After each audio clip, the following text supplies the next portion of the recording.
Episode 135. Nanny Harper lied to her. Since they got married, there had not been a single second that she did not fear him. Was he so scary? Jake found it hard to understand. Jake reached for Jackson's glass and failed to snatch it. Then he simply grabbed the bottle and started to swallow. Jackson then found half of the bottle was down Jake's throat in just a second. Startled, Jackson took the bottle away and pushed Jake down to the sofa. "Waiter, take the bottle away." If he continued like this, he would probably end up in the hospital, considering his stomach issues. Jackson regretted asking him out now. It turned out that he did not get to pour out his anguish, but had to wait on this young master. "What the hell is wrong with you? You don't simply drink like this." Jake was tipsy. Before Jackson had arrived, he had already drunk half a bottle. However, he still knew what was going on. Since the alcohol was gone, he could live without it. Jake pushed Jackson away and asked, "And what happened to you?" Every time Jackson had asked him out, there was something going on in his life, either good or bad. "I'll send you home. You're too drunk to listen to me." "I'm not drunk." Jake looked at him seriously. Jackson saw that he was telling the truth and then said, "What else can it be? That woman's trying to get away from me again. I wanted to ask you how you charmed your wife. Didn't you sign a divorce contract?" Jake immediately sobered. Right, divorce contract. He had completely forgotten about it. Standing up abruptly, Jake said, "I have to go. We'll catch up later." Jackson Roberts was left dumbfounded. Staring at Jake's back, he cursed. "Son of a..." Then, reminded of something, he immediately went after him. "You can't drive. I will drive you." Serena did not even dare to show her face in front of Henry Miller. She did not even have the nerve to call. Although she was very worried about him, she resisted the urge to visit him. Some of her stuff was still in the guest bedroom, so she turned on her laptop and started to work on her homework in bed. Since she had missed school for a couple of days, her classmates sent her the homework and the notes they had taken. Although she was upset, she had to study so that she wouldn't fail any of her classes. After catching up on her college work, she began feeling a little thirsty. So she put on her slippers and went downstairs to the kitchen. The moment she took a cup, she heard someone talking. Glancing back, she saw Jackson Roberts, and someone followed him inside. Tall, broad, and fit. This person leaning on Jackson had beautiful eyes. She recognized those eyes. It was him. Serena looked at both of them and quickly swallowed the water. "Serena!" Jackson called her. Seeing her standing in the kitchen wearing a white nightgown, Jake immediately covered Jackson's eyes and looked at Serena sharply. "Go get dressed."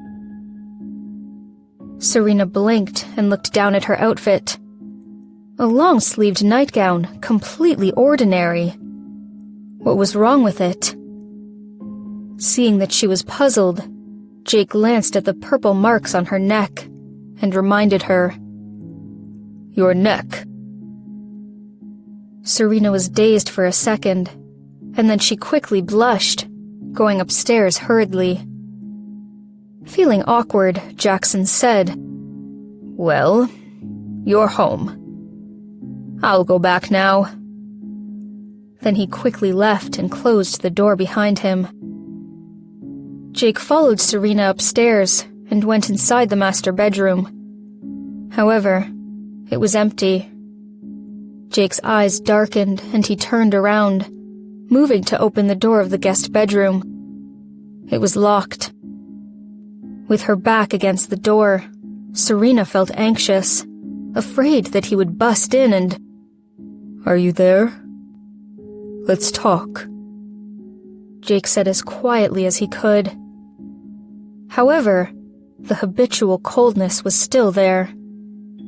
Standing with her back against the door, Serena bit her bottom lip and did not respond. After a while, Jake decided that she did not mean to let him in and said, "You should turn in early. I'll drive you to school tomorrow morning." Noticing that he was gone, Serena let out a sigh of relief. At some point, she was covered in cold sweat. After taking another shower, she finished her homework and went to bed.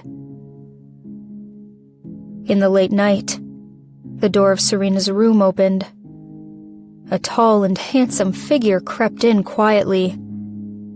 In her sleep, she pushed her comforter away, moaned and flipped over. Jake's eyes became soft as he leaned over and took her in, watching her while he stood next to her bed. Not knowing he was there, Serena had a good night's sleep. The next morning, Serena washed up quickly and heard Nanny Harper call out to her, "Ma'am, breakfast." "I think I'll skip breakfast. I'm in a hurry and must go to class now." "That is not okay. You must eat," Nanny Harper said in a somewhat deliberately loud voice. "You are too thin and do not eat much these days. If you continue this way, you will be too skinny, and that is not attractive." Serena had to obey Nanny Harper, so she went downstairs with her backpack in hand. However, as she sat down, she looked around and did not see the person she wanted to find. Looking up, she saw the teasing look in Nanny Harper's eyes. For some reason, Serena felt like she was caught red-handed. With a blush, she bowed her head. "He has gone to work.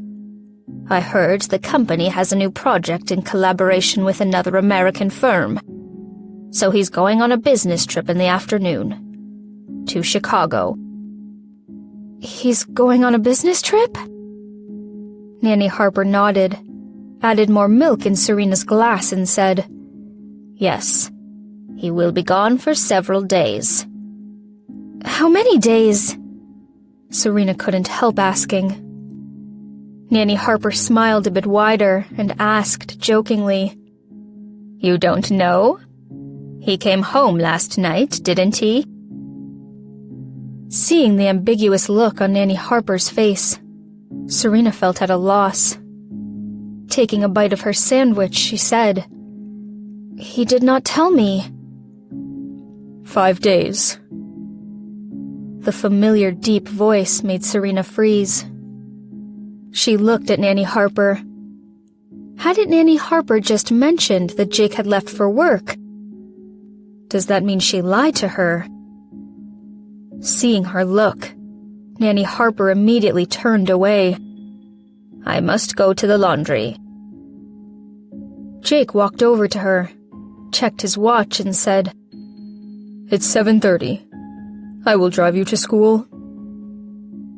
A bit upset about Nanny Harper's lie, Serena looked away and whispered, "I could go to school myself." "You sure you can find a taxi here?" It was a villa district, so very few taxis would come near there. She would definitely be late if she insisted. So she had to be driven by him, in his black Maybach. Why? Thinking of what had happened a few nights ago in the car, Serena's eyes became wet. She bowed her head and did not speak. Jake had a smile of self-mockery on his face as he said quietly, "I was joking. Marcus is outside." Then he walked out of the door, but his fists were clenched, and his eyes were full of bitterness when Serena could not see.